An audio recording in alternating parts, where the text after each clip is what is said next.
sejahtera, bersama saya Margaret Gambang dalam Berita Pagi edisi 14 Disember 2020.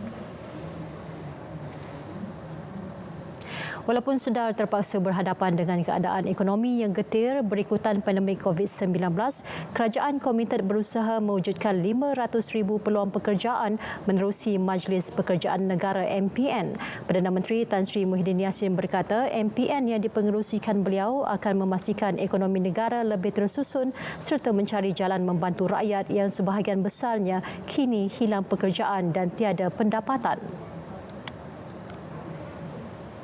Jelas Tan Sri Muhyiddin, kadar pengangguran negara meningkat daripada 3% tahun lepas kepada 5.6% tahun ini dan 700,000 rakyat tidak mempunyai pekerjaan pada masa ini. Ada sebahagian daripada graduate kita yang pergi universiti tidak ada kerja. Kemudian anak-anak kita yang keluar sekolah biasa pun sebahagian kecil ataupun sebahagian besar mereka tidak mendapat pekerjaan. Kalau ada pun pekerjaan mereka tak tetap, pendapatan mereka kecil, tak cukup untuk menanggung ibu bapa ataupun keluarga mereka sendiri.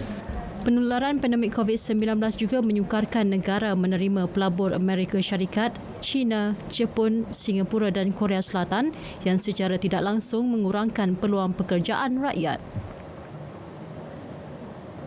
Tan Sri Muhyiddin turut memaklumkan kerajaan akan meneruskan usaha memulih dan mengembalikan hak Felda kepada kira-kira 2 juta peneroka.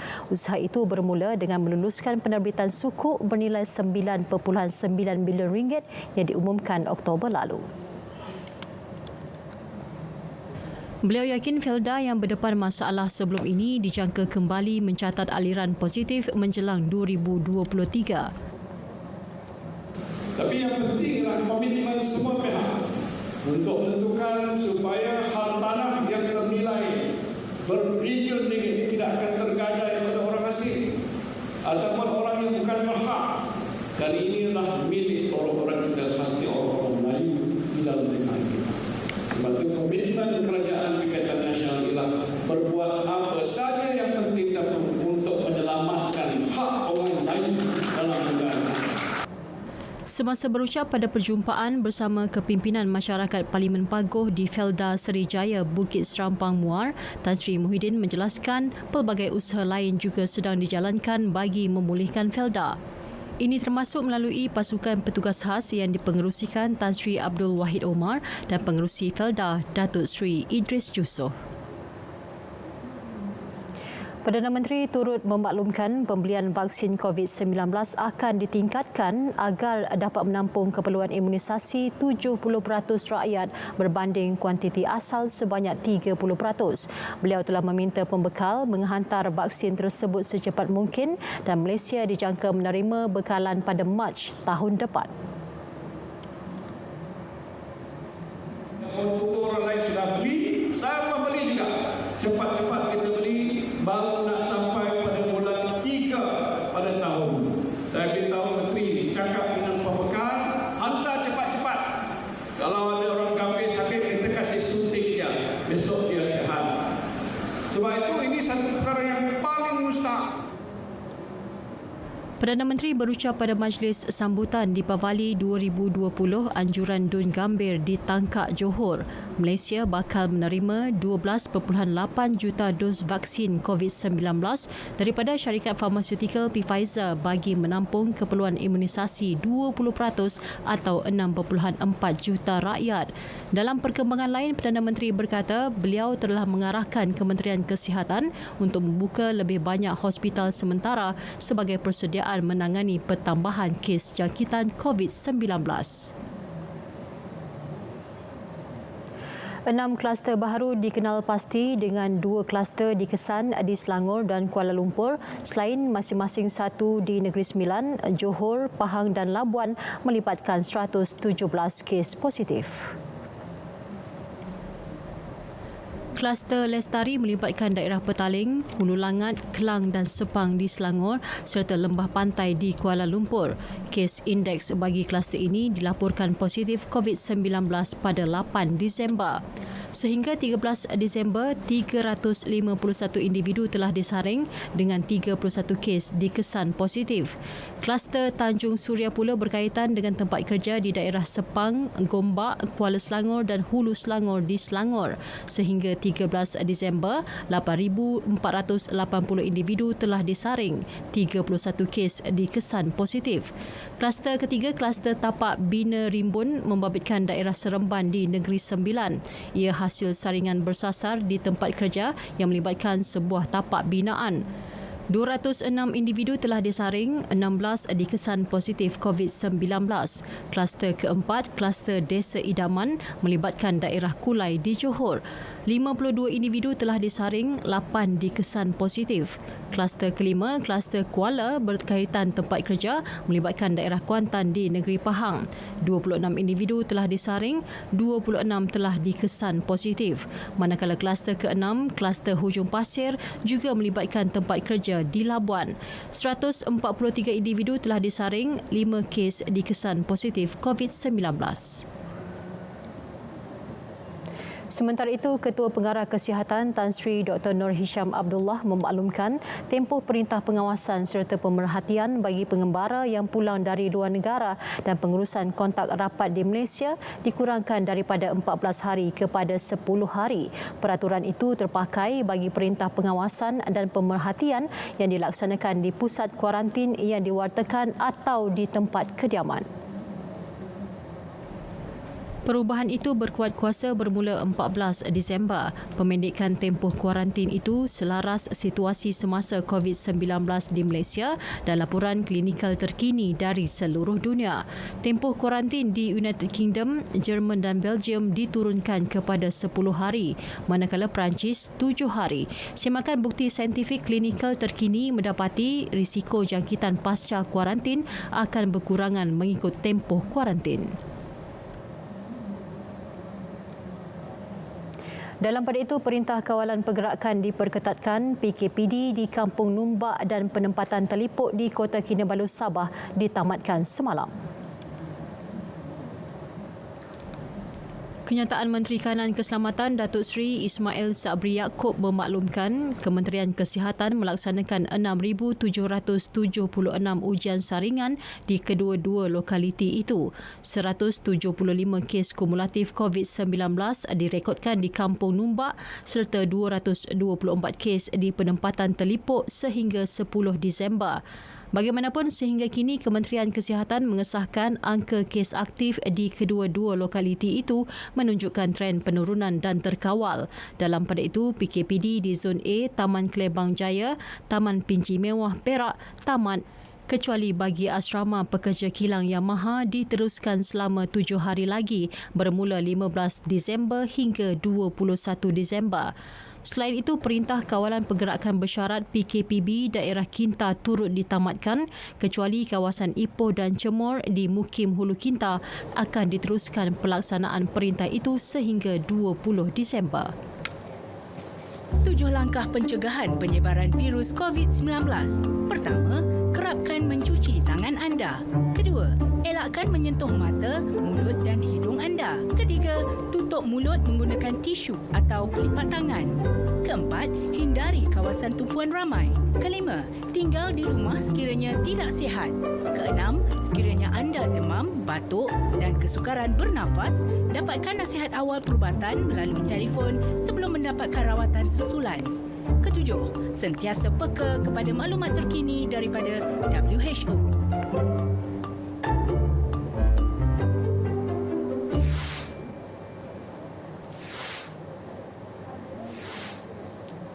Bersua kembali, penangguhan bayaran balik pinjaman secara bersasar kepada sahabat amanah ikhtiar Malaysia AIM yang terjejas akibat wabak COVID-19 ditawarkan mulai tahun depan.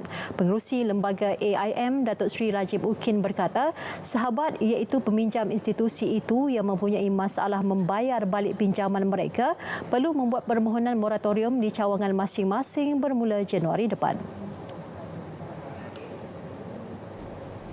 Setiap permohonan moratorium akan diperiksa dan pemantauan sewajarnya bakal dijalankan bagi memastikan hanya sahabat yang betul-betul memerlukan penangguhan bayaran menerima manfaat. dan kita ada moratorium bersasar. Katakanlah takdirkan seorang sahabat betul-betul dia tak boleh membayar. So dia boleh mohon dalam tempoh 2 minggu atau 3 minggu dan tidak lebih daripada setahun. Jadi maknanya bukan kita terus bagi setahun, tapi bagi dia 3 minggu. Okay, kalau dia tak dapat lagi 3 minggu, kita bagi lagi ada 3 minggu. Sehingga setahun. Beliau terdahulu menyempurnakan program Bakul Kasih AIM di Slim River, Perak. Walaupun aktiviti pelancongan dan operasi hotel sudah dibenarkan di antara zon hijau, Persatuan Hotel Malaysia MAH mendakwa sektor pelancongan masih lagi tenan. Justru bagi mengurangkan bebanan tersebut, MAH meminta pertimbangan kerajaan untuk melanjutkan lagi tempoh program subsidi upah. Menurut Ketua Pegawai Eksekutif Persatuan Hotel Malaysia MAH Yap Lip Seng, berdasarkan laporan kaji selidik yang dijalankan pihaknya, kadar peratus kos upah kepada pekerja meningkat lebih 50% akibat pendapatan hotel yang terjejas. Laporan kaji selidik baru-baru ini menunjukkan kejatuhan kadar penginapan hotel secara mendadak dan kadar peratus kos upah pekerja kepada pendapatan telah meningkat sehingga lebih 50% kerana kehilangan pendapatan hotel. Kadar penginapan hotel di Malaysia juga dijangka akan terus berada pada tahap rendah iaitu di bawah 20% sehingga tahun hadapan.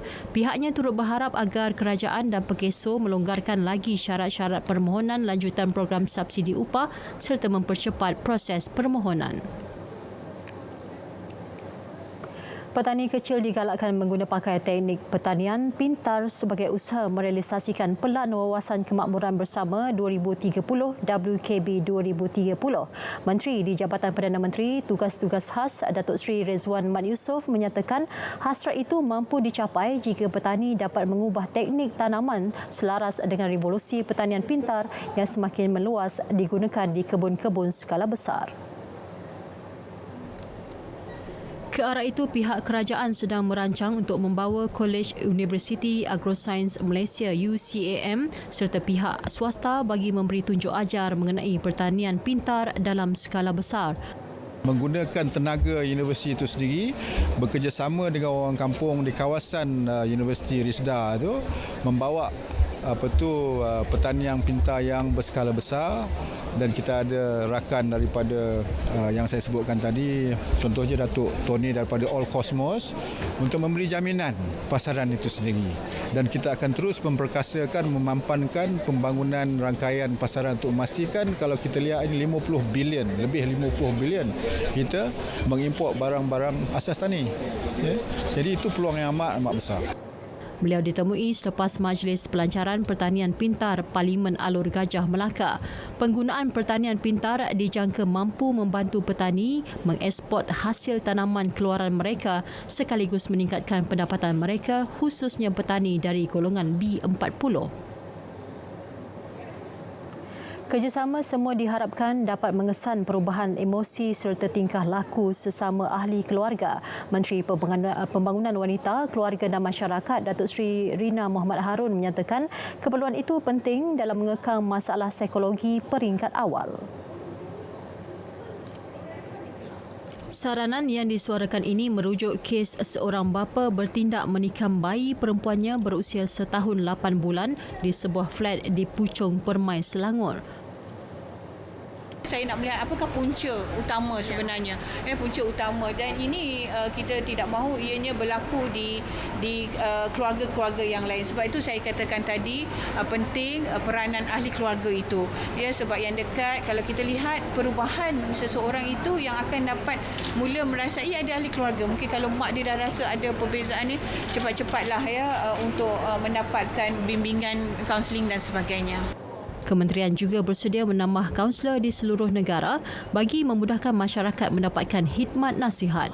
Beliau berkata demikian selepas menyampaikan bantuan kepada 45 penerima bakul makanan dalam program Kembara Prihatin Negara KPN di Pulau Meranti, Puchong, Selangor. Ujian air kencing suspek yang menikam anak perempuan berusia setahun 8 bulan di Puchong Permai Selangor disahkan positif dadah jenis metamfetamin. Ketua Jabatan Siasatan Jenayah Selangor, Datuk Fazil Ahmad, ketika memaklumkan perkara itu berkata, suspek berusia 27 tahun itu direman 5 hari sehingga Khamis bagi membolehkan siasatan dibuat mengikut Seksyen 326 Kanun Keseksaan. Pihak polis juga sedang mengesan keberadaan bekas isteri suspek iaitu ibu kandung kepada kanak-kanak itu bagi tujuan siasatan kes. Sementara itu, mangsa telah dipindahkan dari Hospital Serdang ke Hospital Kuala Lumpur bagi menjalani pembedahan dan kini dilaporkan berada dalam keadaan stabil di bawah jagaan unit rawatan rapi ICU. Kementerian Pertanian dan Industri Makanan menerima peruntukan 10 juta ringgit di bawah pakej Jana Semula Ekonomi Negara Penjana yang diumumkan Perdana Menteri Tan Sri Muhyiddin Yassin pada Jun lalu. 7.32 juta ringgit diperuntukkan untuk tahun ini, selebihnya tahun hadapan. Dan daripada jumlah itu, Kelantan antara negeri yang menerima peruntukan besar iaitu RM900,000 bagi projek pertanian bandar. Timbalan Menteri Pertanian dan Industri Makanan 2, Datuk Cik Abdullah Matnawi berkata, projek pertanian bandar ini bagi membantu isi rumah meringankan kos sara hidup menerusi pengeluaran sendiri bahan makanan melalui bimbingan Jabatan Pertanian. Pertanian bandar ni penerima ni terdiri daripada penerima individu dan juga penerima komuniti. Penerima individu bernilai RM500 seorang, manakala komuniti maksimal RM50,000 tapi tertakluk kepada bilangan dan projek komuniti yang hendak dibuatlah. Beliau berkata demikian selepas penyampaian bantuan projek pertanian bandar Siri 2 di Wakaf Baru Tumpat. Beliau yang juga ahli Parlimen Tumpat berkata jajahan Tumpat paling ramai penerima iaitu 408 penerima melibatkan peruntukan RM300,000 dan 8 komuniti. Beroperasi di sebalik kedai membaiki komputer serta menjual aksesori telefon bimbit. Modus operandi kegiatan judi nombor haram. 9 individu ditahan dalam serbuan operasi loteri awam haram di 3 lokasi berasingan di Subang Jaya, Selangor. Ketua Polis Daerah Subang Jaya SCP Abdul Khalid Osman berkata pihaknya mensasarkan 5 premis dalam operasi tersebut, namun 1 daripadanya ditutup. Keseluruhan operasi pada hari ini tangkapan ada 9 orang, 5 kepada penjaga dan 4 kepada pemain. Pemain kalau kita lihat di kedai yang sebelah sana tadi. Okey, daripada jumlah 9 tadi, 6 lelaki dan 3 perempuan. Bangsa, 1 lelaki Cina, 1 lelaki Melayu, 3 perempuan Indonesia sebagai penjaga kedai. Manakala pemain tadi adalah 3 lelaki Bangladesh dan 1 lelaki Myanmar. Semua yang ditahan berusia antara 20 hingga 47 tahun. Turut dirampas wang tunai RM1,759, 4 pencetak mudah alih, 4 telefon bimbit dan 41 kertas nombor ramalan. Kes disiasat mengikut Seksyen 4A-A Akta Rumah Judi Terbuka 1953. Agensi Penguatkuasaan Maritim Malaysia APMM merampas 2,118 kilogram dadah jenis metamfetamin atau syabu dan menahan seorang lelaki di selatan Pulau Kendi berhampiran Teluk Kumbar Pulau Pinang Rabu lepas. Pemeriksaan bot menemukan 130 guni mengandungi 1,998 paket teh Cina yang sebenarnya mengandungi dadah. Ketua Pengarah APMM Datuk Muhammad Zubil Maksum berkata rampasan dadah bernilai lebih 100 juta ringgit itu adalah yang terbesar dalam tempoh 15 tahun penubuhan APMM. Sejarahlah kepada APMM. Ini bukan satu jumlah yang sikit. Satu kalau 2.11 hektar ni satu jumlah yang besar lah. Dan hasil daripada kita soal suspek ni, suspek yang mula-mula yang kes 200 yang kes yang ini bila kita tanya dia, kita apa ni siasat penyeludupan ini bukan kali pertama yang dibuat.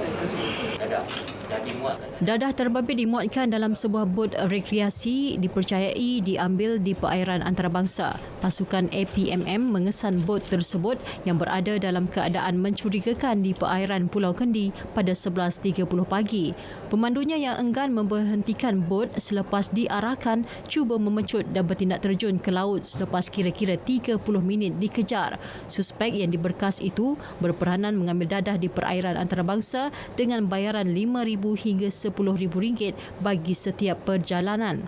Suspek mengaku ini perjalanan ketiganya. Kali pertama dan kedua masing-masing pada Oktober dan November membabitkan pelbagai jenis dadah seberat 1,000 kilogram. Suspek yang berusia 26 tahun direman 7 hari bagi membantu siasatan mengikut Seksyen 39B Akta Dadah Berbahaya 1952. Fenomena astronomi yang dapat disaksikan sendiri menerusi pandangan mata kasar iaitu hujan meteor Geminid, antara fenomena yang ditunggu-tunggu apabila tibanya bulan Disember. Menurut penolong pengurus Balai Cerap Port Dickson, Muzamil Mazlan, dianggarkan 100 ke 150 juraian meteor dalam tempoh 1 jam dapat dilihat dan direkodkan menggunakan peranti digital. Hujan meteor Geminid boleh dilihat di kawasan lapang tanpa sebarang gangguan cahaya atau cahaya bulan yang boleh merencatkan cerapan hujan meteor Geminid. Inilah satu benda yang menarik. Jarang-jarang berlaku, setahun 2 kali, dan kita boleh nampak dia banyak. Kita boleh nampak dia banyak, satu fenomena yang susah kita nak jumpa, tapi pada ada hari-hari tertentunya kita boleh nampak dia. Yang saya cakap tadi itu 1 jam dalam 100 hingga 150. Itu banyak tu sebenarnya. Kan kalau kita boleh nampak cukup seronok lah. Maknanya cukup seronok. Itulah fenomena yang satu fenomena astronomi yang tidak memerlukan alat. Hanya menggunakan mata saja. Siapa-siapa pun boleh tengok. Beliau ditemui pada sesi mencerap juraian hujan meteor Geminid di Port Dickson. Cerapan kali ini sangat berbeza apabila perlu dilakukan dalam keadaan pelaksanaan Perintah Kawalan Pergerakan Bersyarat yang menghadkan perhimpunan secara ramai. Fenomena yang berlaku sekali setahun ini boleh dilihat bermula pukul 8 malam hingga 6 pagi. Alkisah di warung bapa teman dekat kampung Sungai Rokam. Tercetusnya peristiwa angkara virus corona. Cik, masuk. Ketika naik berapa? Baby, cepat pakai masuk. Orang dah sampai. Sekarang tak pasal kita kena saman.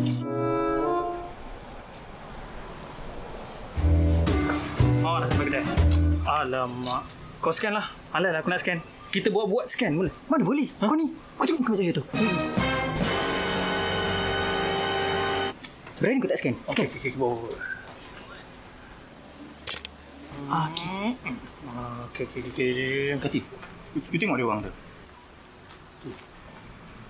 Apalah dia orang ni? Nak scam MySejahtera pun malas. Itu dia orang ingat COVID-19 ni macam demam biasa je kot. Hei. Diorang lampu betul lepak kat sini.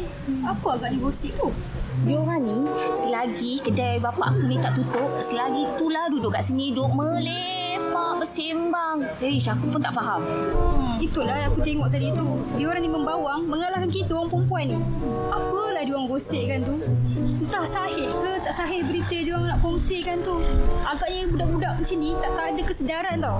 Kalau salah sebar berita boleh tindakan tau.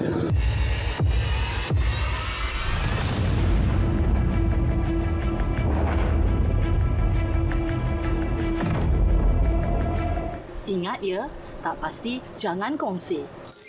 Baby! என்ன dia? Hai, ya. Inilah norma baru kita semua.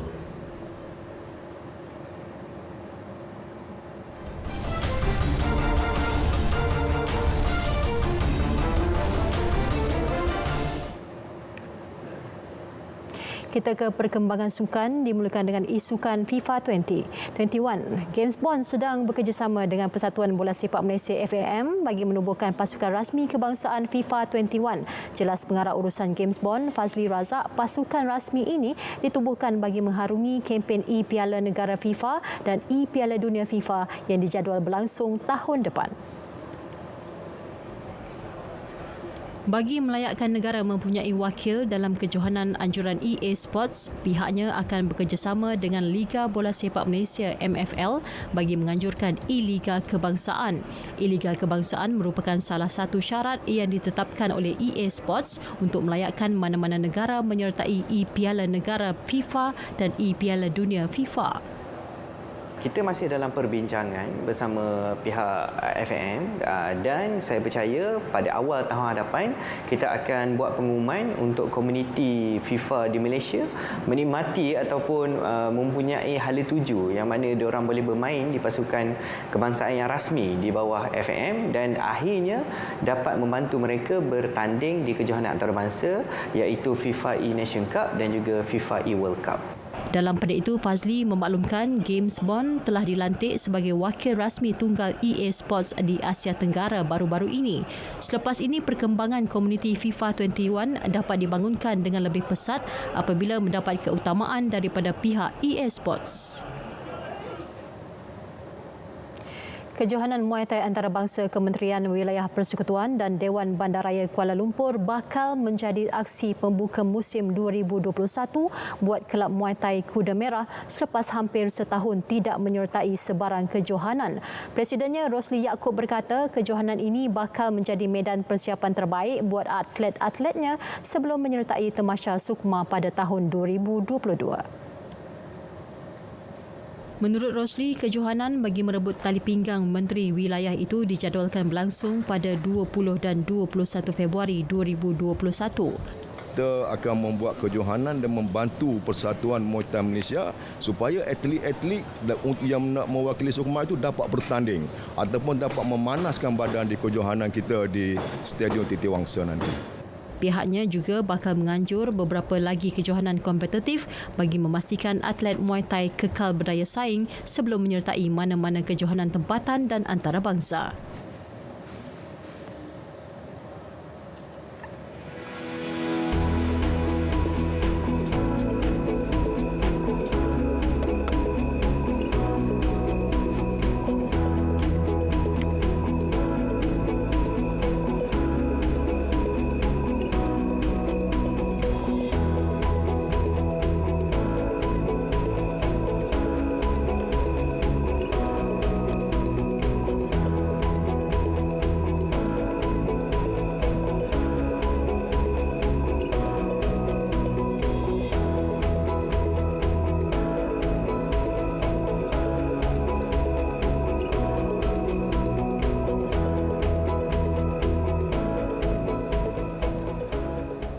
Berita pagi berakhir di sini. Bersama-sama kita mengekang penularan COVID-19.